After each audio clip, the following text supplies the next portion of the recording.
Hello, welcome back. Today we're going to be talking about advanced disaster recovery planning. We already talked about BCP and the advanced version of that. Now we're going to be talking about the same thing with disaster recovery. So as we know, disaster recovery is all about how can we recover from a disaster. Now this can be a disaster as far as like cyber attack, hardware failure, natural disaster even. But now when we're talking about an advanced perspective of it, it's not only going to be about recovery, but it's also going to be about that seamless continuity that we talked about with the minimal disruption to actual operations. So why is it important? Well, it mitigates the downtime because again, downtime means lost dollars, lost revenue for the actual organization. So it's very important. And being able to preserve that integrity of the actual data itself, right, through the actual backup process, it's key. So in order for us to really understand, we're going to walk through these different processes and how to actually go about looking into the other things regarding, well, what does it really mean?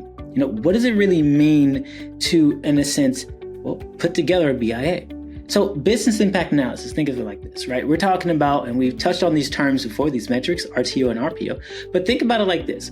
If you have a strategy in place when it comes to recovery, you still have to understand how to evaluate how the risk within itself impacts the operation of the business. And to do that, well, you have to put in place these key metrics. And we talked about these before, so I won't really spend too much time on that. But just know that recovery time objective, this is how fast the system actually recovers from the disaster versus a recovery point objective. This is about the maximum amount of data loss that's actually tolerable. We talked about the actual timing, right? The loss of data, loss of actual availability of that system means lost revenue. So we want to make sure what is the maximum time that we're allowed to have downtime before it starts to get really, really bad for the organization. And also prioritizing these different aspects of the tiers too, because not all systems are going to have the equal set of recovery priority. Because again, mission critical systems, they're tier 1, right? Tier 2, we're talking about customer facing. And then tier 3, this is internal tools. This is going to be restored later on. So we have to prioritize during our process. And when it comes to cloud, and we talked about cloud forensics before, now let's talk about the disaster recovery in regards to that. Again, the main approach is going to be how can we back up and restore? Where's our data stored? How can we pull it back for restoration purposes? Do we have something that's pre-configured, an actual environment that's ready to go, similar to our warm sites, right? As physical. Now, disaster recovery, we have something called DRaaS, right? Disaster recovery as a service. Now, this is fully managed in regards to being able to fail over these type of different solutions. Think about, let's say, a firewall. One of the hard drives fell over and dies, right? So we have the ability to recover from that.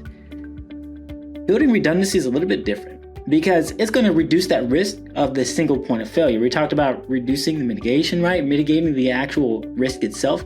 Well, this kind of plays into that, right? Because it's going to include actual storage redundancy that's going to be utilized, load balancers as well. Because remember, we're talking about redundancy. We need multi-site replication, especially if we're talking about, or multi-tenant, at least if we're talking about the cloud.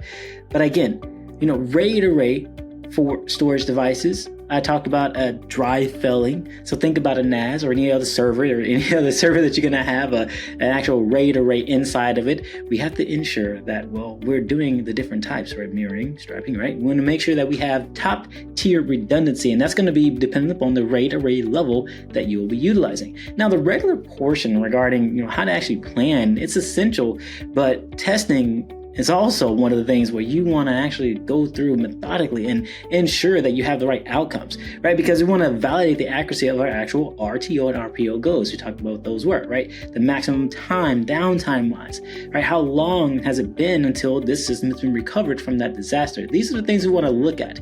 And understanding when we're looking at creating these actual plans, disaster recovery plans and everything around that, we have to ensure that we are accounting for everything that we possibly can. So you can put into place to manage services, right? So you can have an MDR similar to endpoint detection, right? But this is more managed detection for machine learning, right? We're looking at how to understand the process around that, detecting any different anomalies in regards to machine learning. Now, it's a little bit different, right? Because endpoint is more of an endpoint system. So keep in mind as you're going through this, you're always going to have requirements. You're always going to have some form of compliance that you have to adhere to, right? So many industries, they're going to be requiring that your disaster recovery documentation is all up to date. It's been tested and approved as well.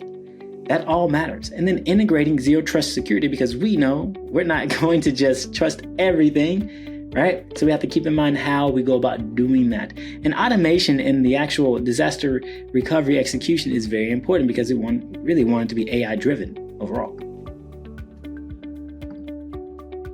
Now, cost management, right? So cost management within disaster recovery, the implementation of that, we need to have a more balanced approach when it comes to the type of protocols we're going to really put into place, because it can get kind of costly, right? So we want to make sure it's cost efficient with what we're able to do as an organization, as a business.